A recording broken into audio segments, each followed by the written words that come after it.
Assalamualaikum warahmatullahi wabarakatuh. Segala puji dan syukur bagi Allah Subhanahu wa Ta'ala semata, yang Maha Hayyu lagi Maha Qayyum, yang tidak pernah terkena kantuk apalagi tidur. Sungguh, tidaklah berat baginya mengurusi alam semesta beserta isinya. Padanya segala makhluk bergantung. Sholawat dan salam sebanyak hitungan nafas dari segala makhluk yang telah dan belum diciptakan. Semoga selalu tercurah kepada Nabi Muhammad Shallallahu Alaihi Wasallam beserta keluarganya, sahabatnya dan pengikutnya. Dengan wasilah beliau semoga Allah selalu memberikan kita kemakmuran, kemuliaan, kesejahteraan, kebahagiaan dunia dan akhirat. Hai viewers, subscribers, komentator dan share band Madian Channel. Ayo kita lanjutkan video bahasan kita. Abdullah Al-Muzani.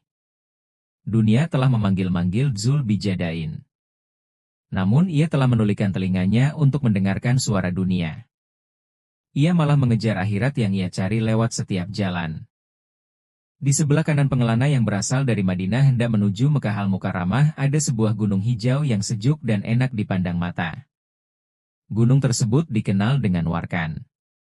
Yang menempati gunung ini adalah sebuah kabilah yang dikenal dengan Muzainah. Di salah satu lereng gunung tersebut yang terletak dekat dengan Yatsrib telah lahir seorang anak bernama Abdul Uzza bin Abd Naham Al-Muzani dari kedua orang tua yang miskin. Kelahiran bocah ini sesaat sebelum terbitnya cahaya kebenaran dari Mekah Al-Mukarramah. Akan tetapi kehendak Allah Subhanahu wa Ta'ala telah menetapkan bahwa ayah bocah ini meninggal dunia, padahal bocah tersebut belum juga dapat berjalan. Maka selain menjadi bocah fakir, ia pun kini menjadi anak yatim. Akan tetapi bocah yatim dan fakir ini memiliki seorang paman yang begitu kaya dan memiliki keluasan dalam harta. Paman tadi belum juga mempunyai anak yang menghiasi hidupnya, atau yang dapat mewarisi hartanya. Maka ia begitu senang dengan keponakannya ini. Dan ia menjadikan diri dan hartanya seperti milik bocah tadi, seolah dia adalah anaknya sendiri. Tumbuhlah bocah Al-Muzani tadi di pangkuan haribaan Gunung Warkan yang lebat dengan bunga. Maka gunung yang segar tersebut memberikan pakaian kesantunan dan kelembutan kepada pemuda ini. Gunung Warkan juga memberikan kejernihannya kepada pemuda ini.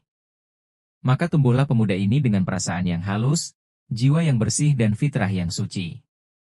Dan ini merupakan salah satu sebab lain yang membuat pamannya semakin cinta kepadanya. Sudah tumbuh dewasa sebagaimana para pria dewasa. Akan tetapi dia belum pernah mendengar kabar tentang agama yang baru. Dan ia tidak mengetahui sedikitpun informasi tentang pembawa agama ini yaitu Muhammad bin Abdullah Shallallahu Alaihi Wasallam. Hal itu terus berlangsung sehingga kota Yatsrib merayakan hari bergembiranya dengan kedatangan Rasulullah Shallallahu Alaihi Wasallam ke sana sebagai seorang yang berhijrah. Maka mulailah pemuda Al-Mazini ini mengikuti informasi tentang diri Rasulullah Shallallahu Alaihi Wasallam dan ia terus memantaunya. Sehingga seringkali ia berdiam diri sepanjang hari di tengah jalan yang menuju Madinah agar ia dapat bertanya kepada orang yang menuju ke sana atau kepada orang yang baru saja dari sana tentang agama baru dan para pengikutnya. Ia pun sering menanyakan tentang Nabi Shallallahu Alaihi Wasallam dan informasi tentang dirinya. Sehingga Allah Subhanahu wa Ta'ala berkenan melapangkan dadanya yang suci untuk menerima Islam dan membuka hatinya untuk menyerap cahaya iman. Maka bersaksilah pemuda ini bahwa tiada Tuhan selain Allah, dan bahwa Muhammad adalah utusan Allah. Hal itu terjadi sebelum matanya melihat langsung dengan Rasulullah Shallallahu Alaihi Wasallam atau telinganya mendengarkan sabda-sabda beliau. Maka dia menjadi orang pertama yang masuk Islam dari kaumnya yang berada di Gunung Warkan. Pemuda Al-Muzani ini menyembunyikan keislamannya dari kaumnya secara umum dan secara khusus dari pamannya. Ia sering pergi ke sebuah lereng yang jauh untuk beribadah kepada Allah Subhanahu wa Ta'ala di sebuah sudutnya yang jauh dari pandangan manusia. Ia amat menantikan dengan sangat hari di mana pamannya akan masuk Islam dan agar ia dapat mengumumkan keislamannya. Serta agar ia beserta pamannya dapat menjumpai Rasulullah Shallallahu Alaihi Wasallam. Setelah sekian lama ia ingin sekali berjumpa dengan Rasul yang menimbulkan rasa rindu dan memenuhi seluruh relung hati bahwa kesabarannya telah berlangsung cukup lama. Dan pamannya semakin jauh dari Islam.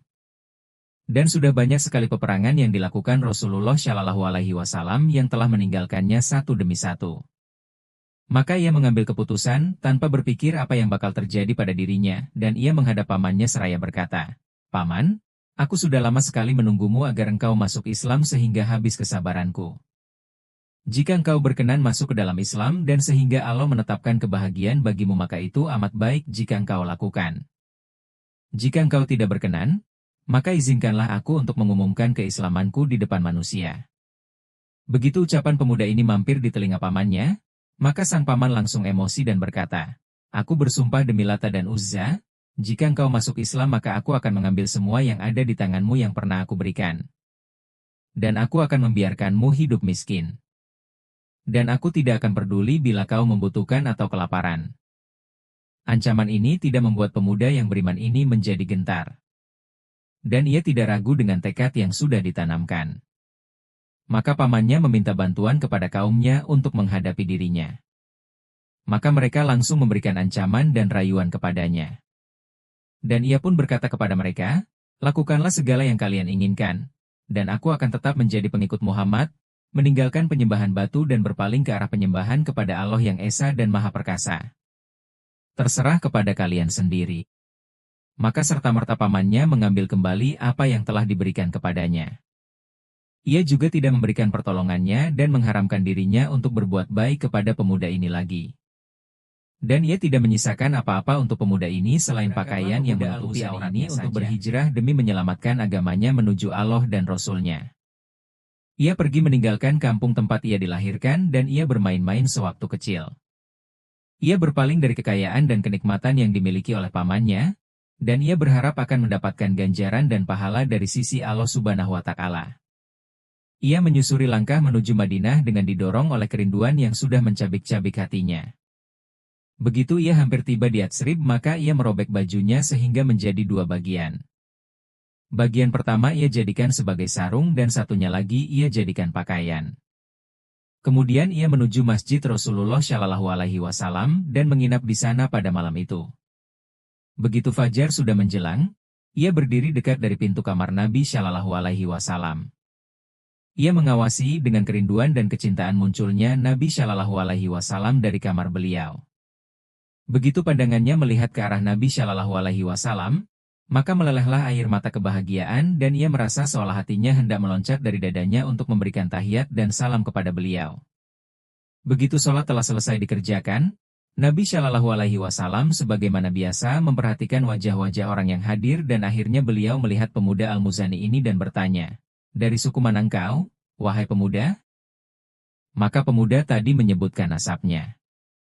Rasul bertanya kepadanya, "Siapa namamu?"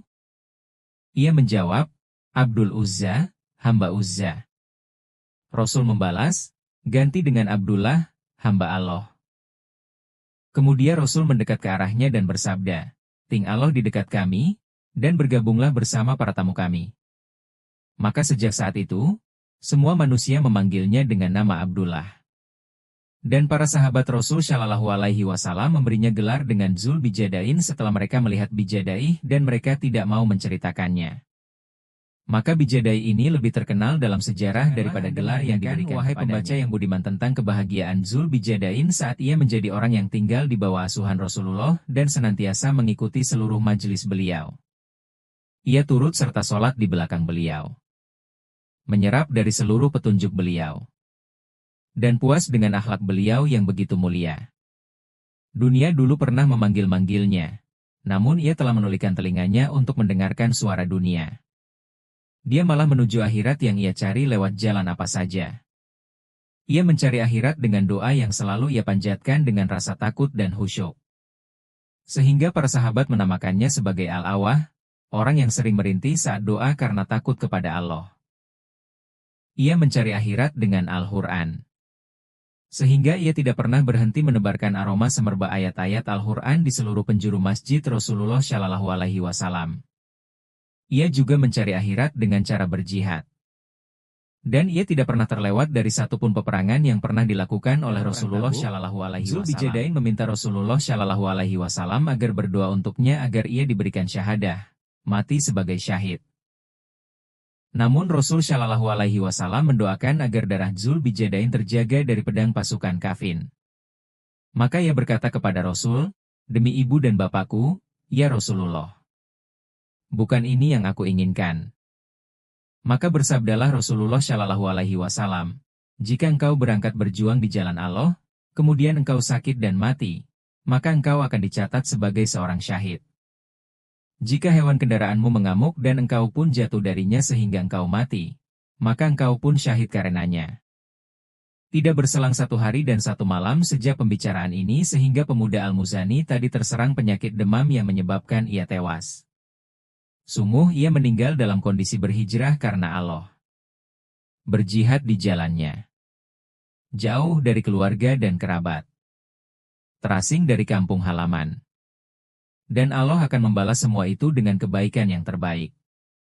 Para sahabat yang mulia telah mengantarkan jasadnya ke kubur dengan kaki-kaki mereka yang suci. Rasul pun turun ke lubang untuk menguburkannya, lalu menempatkannya di dalam tanah dengan kedua tangan beliau yang mulia. Yang membawa jasadnya dari luar dan mengantarkannya kepada Rasul yang menunggu di bawah kubur adalah Abu Bakar dan Umar, sehingga Rasul berkata kepada keduanya, "Dekatkan kepadaku saudara kalian ini." Maka keduanya melepaskan tubuh Al-Muzani ini hingga sampai ke tangan Rasul Shallallahu Alaihi Wasallam. Dan Abdullah bin Mas'ud berdiri memperhatikan pemandangan semua ini. Ia berkata, "Andai saja aku yang menjadi penghuni lubang kubur ini.